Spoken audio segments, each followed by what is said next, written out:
Thirumittacode,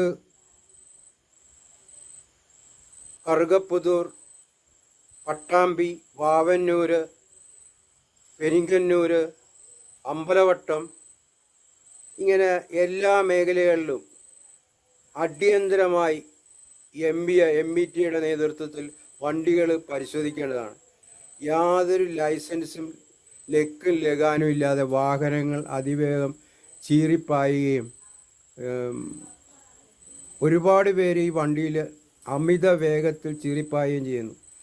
Karukaputhur parking area ഇല്ലാതെ ഒരുപാട് വാഹനങ്ങൾ രണ്ട് സൈഡിലുമായിട്ട് പാർക്ക് ചെയ്യുകയും യാത്രക്കാർക്ക് ബുദ്ധിമുട്ടുണ്ടാക്കുകയും ചെയ്യുന്നു.